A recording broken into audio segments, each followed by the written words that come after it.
let's talk about him. So I heard you say he's out of the knee brace and his finger's healthy. What changes have you seen from him both physically and mentally? I think just maturity. I mean, just growing through adversity. You know, none of us like adversity and disappointment, but it's good for all of us. And, you know, he had a good freshman year, and then last year was a challenge.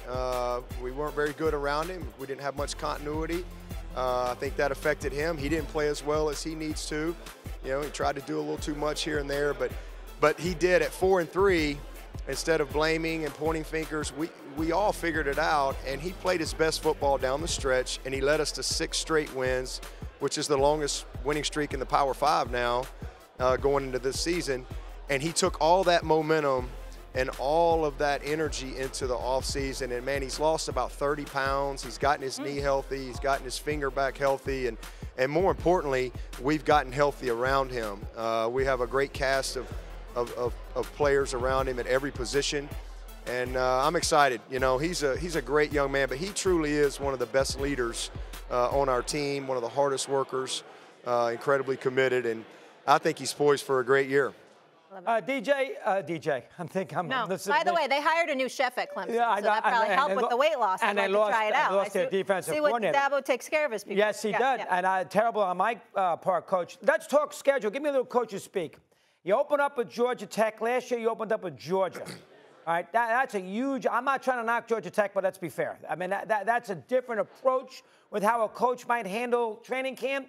Is there a little theme you can tell me there when you open up with a huge team that might be the best team in the country, and then you open up with an ACC opponent in that first game of the year? Let me get some thoughts.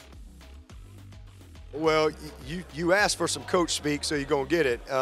You know, listen, we play Clemson 12 times a year. That's how I look at it. And to be quite honest with you, if I showed up to camp and I prepared differently because we're opening up with Furman or we're opening up with Georgia, I would be doing our team a disservice. I mean, every game is the biggest game of the year. That's how I look at it. That's how we approach it. So, you know, all you guys on the outside, y'all can do all the rankings and stuff, but all I know is we get 12 opportunities, and we better be ready. And every single week in college football, you know, it's a best of one. I know you're a basketball guy. We don't get there's no 7-game opportunity here. This is a best of one, game 7 mentality every time we take the field. And if you don't show up ready to play in college football, you can be beat. And Georgia Tech has gotten better. They're improved. And it's a hard game. I mean, it's on the road. It's the opener in college football, to me, is the hardest game to get ready for because it's new coaches, it's new players. You don't have preseason games. You don't have any tape. It's a lot of guessing, and there's a lot of adjustments that have to be made in that first game. So we're just locked in on that. And, you know, we're going to play a lot of great quarterbacks this year throughout the course of our season, but it's all about Labor Day night for us right now. Interesting, too. ACC, let me just ask about the ACC regular season. You know, it's weird. If you're Alabama, you can get away with a loss because you've got such a tough schedule you can make up for it at the end of the year because you play the Georgias and the LSUs and the Auburns. So that loss you can recover from. A little harder for you guys, Dabo, because obviously the ACC not as strong. So if you lose a game in the ACC, to recover to sort of get in that Final Four conversation is a little trickier, which puts more accent on going undefeated in the conference. Give me some thoughts on that. Go ahead. Yeah, it's hard to go undefeated. I mean, we were the first 15-0 team ever. It's hard to do. But in 2016, our first national championship, you know, we lost to Pittsburgh in a tough game in the middle of the season. I think it was early November, or late October. And we went on to beat Alabama in the national championship game. So we've proven that, you know, you don't have to be perfect. It certainly helps if you can, your opportunity. But, again, we lost a game in 16 and won the national championship against Alabama and Tampa, and then we went undefeated in 18 and won the national championship out in California against Alabama. So, you know, everybody wants to go undefeated. It's hard to do, but if you can go 1-0 every week, then hey, you got a chance to do that. But I'm from Alabama, and the only thing I know is you can't win 2 till you win 1, and so we're just trying to win that first one on Labor Day night. Dabo, indulge me here. Let me call an audible real quick, because you talked about how you leave all the lists to us. And you know on First Take, Dabo, we love a good list. Stephen A's got his list. Mad Dog has a list. And Mad Dog has one coming up.